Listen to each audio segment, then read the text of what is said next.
Assalamualaikum warahmatullahi wabarakatuh. Apa kabar semuanya? Semoga hari ini selalu dalam keadaan sehat walafiat dan tetap semangat. Hari ini Ibu Guru akan membahas tentang karakteristik negara Malaysia.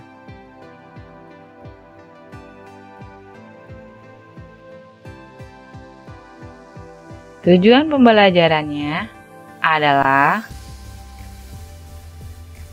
yang pertama, menunjukkan keadaan alam negara Malaysia. Yang kedua, menunjukkan keadaan penduduk negara Malaysia. Yang ketiga, menunjukkan perekonomian dan sumber daya alam negara Malaysia. Yang keempat, menunjukkan kerjasama negara Malaysia.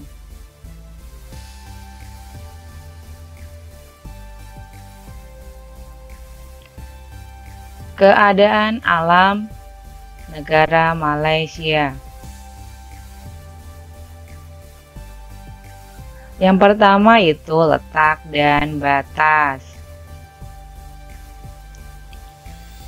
Letak astronomis Malaysia terletak di antara 1 derajat lintang utara sampai 7 derajat lintang selatan, dan di antara 100 derajat bujur timur sampai 120 derajat bujur timur.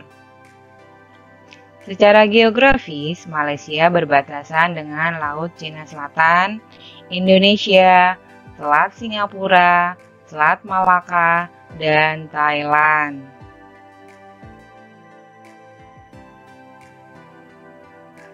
Batas-batas wilayah negara Malaysia. Di sebelah utara itu berbatasan dengan Thailand dan Laut Cina Selatan. Sebelah timur berbatasan dengan Laut Sulu dan Laut Sulawesi. Di sebelah selatan berbatasan dengan Pulau Kalimantan dan Kepulauan Riau. Di sebelah barat berbatasan dengan Selat Malaka dan Pulau Sumatera.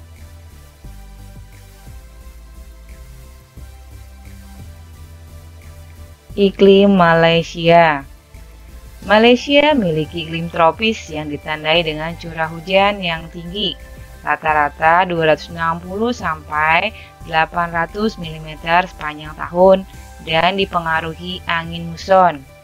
Temperatur harian rata-rata adalah 21 derajat Celcius sampai 32 derajat Celcius di daerah pantai, dan 12 derajat Celcius sampai 25 derajat Celcius di daerah pegunungan.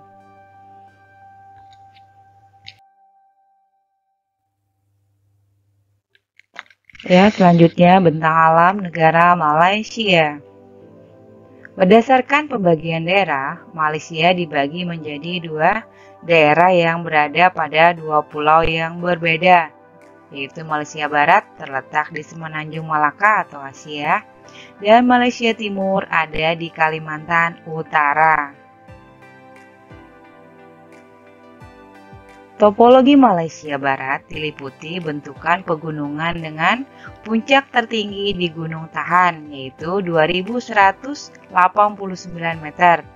Dataran rendah di timur pegunungan Tahan, yaitu Johor, Selangor, Kedah, Kelantan, dan Pahang, terdiri dari rawa-rawa hutan lebat dan tanah yang tandus.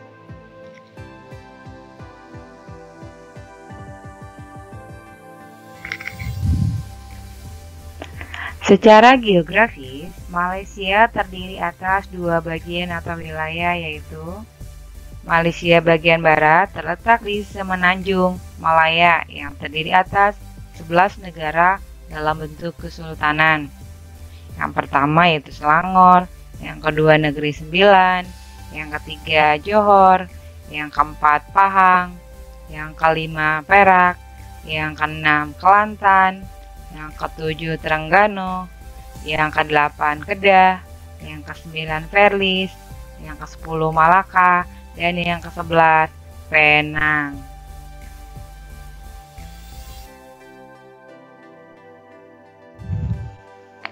Sedangkan Malaysia bagian timur terletak di Pulau Kalimantan yang berbatasan dengan Indonesia, terdiri dari dua negara bagian, yaitu Sarawak dan Sabah.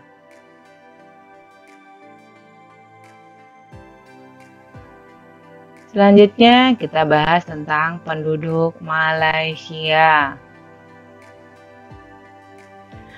Penduduk Malaysia 30,8 juta jiwa, itu data tahun 2015, dengan pertumbuhan penduduk 0,3% per tahun.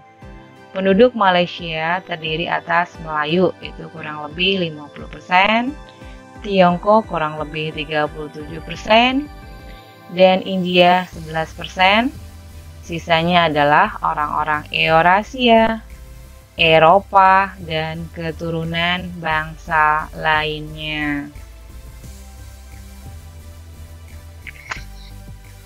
Oke, kita lanjutkan perekonomian negara Malaysia.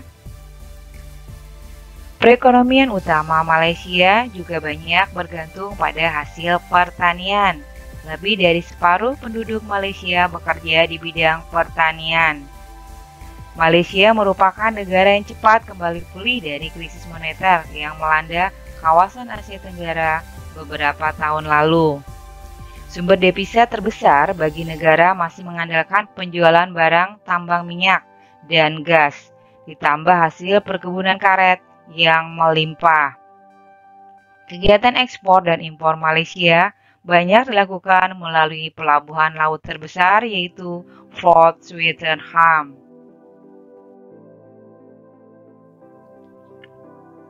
Selanjutnya, sumber daya alamnya. Malaysia memiliki lahan pertanian dan perkebunan serta hutan yang cukup luas. Hasil utama dari bidang perkebunan yaitu karet dan kelapa sawit. Sebanyak 40% kebutuhan karet dunia disuplai oleh Malaysia. Pada bidang pertambangan, Malaysia merupakan penghasil timah terbesar di dunia. Barang tambang lain yang dihasilkan yaitu bauksit, batu bara, besi, tembaga, emas, dan perak. Selanjutnya, kerjasama Malaysia. Dalam level internasional, Malaysia terlibat dalam kerjasama di berbagai bidang, seperti hubungan diplomatik, kerjasama ekonomi, kebudayaan, ketenaga kerjaan, dan pendidikan. Malaysia merupakan salah satu negara yang turut dalam pendirian kerjasama regional ASEAN.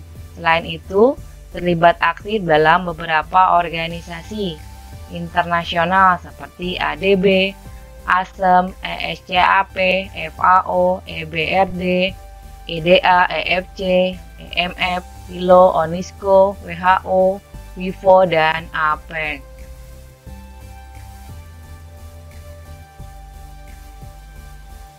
Ya, demikianlah pembahasan tentang karakteristik negara Malaysia. Ibu guru ucapkan terima kasih. Wassalamualaikum warahmatullahi wabarakatuh.